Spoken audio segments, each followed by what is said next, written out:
So recently, I had the opportunity to attend this talk by Nicola Viswanathan, who was the CEO and founder of Alchemy, which is kind of like the Amazon Web Services, but for Web3 blockchain technology, things of that nature. Important part is he's a billionaire. He's only like 36. His company's worth like 10 bill or so. Or, their last, like seeding, they were valued at 10 billion, which is crazy. And it was such a great opportunity just to listen to him, hear him speak.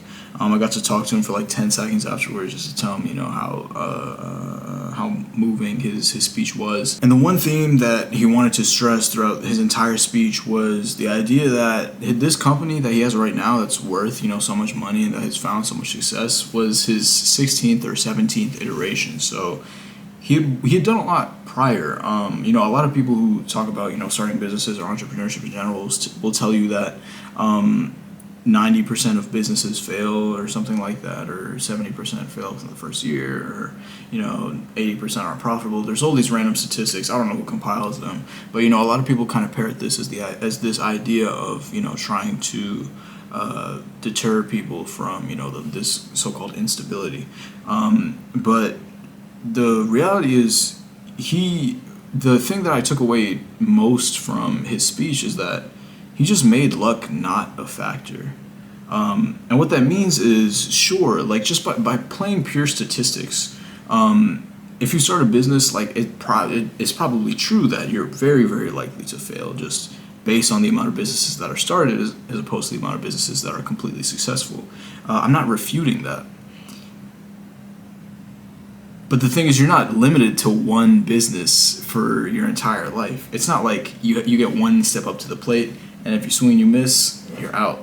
It's kind of like baseball, where you can kind of control the at bat. You can foul off a little bit. You can learn what the pitcher is throwing, kind of adjust accordingly. To try to get a hit, or based on your situation, you might want to go for a home run. You might want to bunt. There's so many different scenarios and so many different options that you can go for. And the reality is, you just have to try. It's only through volume. 15, 16, 17 iterations. That's a lot. And reality is, he was building since he was in college. So like probably like 19, 20 years old. And he's 36 now. So it's been over a decade and a half of straight building, of straight work, of straight trying to figure something out. And then he found something that stuck and something that really did work out. But it just took a lot of iterations. It took a lot of time. It took a lot of volume. And I think that's one thing that we aren't taught, and that's certainly one thing that I wasn't taught. But luckily, I learned it at the right time. To apply this to my personal life, I remember applying for internships and jobs and things of that nature, and not getting any type of not getting any type of offer or any type of even communication back, and I was so distraught. I was thinking, why? Like, what's happening? I'm a good candidate. I go to a good school. I know how to interview. I know how to talk. Blah blah blah. But I realized that I only applied to like 20 places, and I remember speaking to somebody who was in a similar position to mine, and then found success within a job. I remember asking him, I was like, what did you do, to land this job? And he said, I probably sent him he told me that he sent in 500-600 applications. I was expecting like 50 to 60. And that just completely reframed my mind as to the amount of effort, not just effort, because that's completely subjective. Some people might write, a completely different cover letter for each individual position. Some people might just copy and paste and change a few words around. But it's just pure volume. A lot of life is a volume game. And within this life, or within my career so far, I've been able to just recently secure this tremendous opportunity. But it's one of I think for me it was around 220 to 250 applications that I sent in total before I found one that really stuck. I was applying every single day for a good 3-4 months, and that's kind of what it takes, because it truly is a volume game at the end of the day. And on top of that, it's not just sending your application, but it's a volume game of the amount of people that you talk to, and the amount of people that you get your face in front of, and the amount of people that you get to convince through your social skills and your industry knowledge that you're somebody who is capable, somebody who is qualified, and somebody that they should take a chance on, somebody that they should invest in, and somebody that they should invest in by extending an offer. It's truly all about volume. So listening to this guy talk about how he's incredibly successful at such a young age, but he's been doing this really it's an overnight success that was like 15 years in the making. And it's just very cool to see that this is a sentiment that is echoed a lot through various sectors of like business and business content.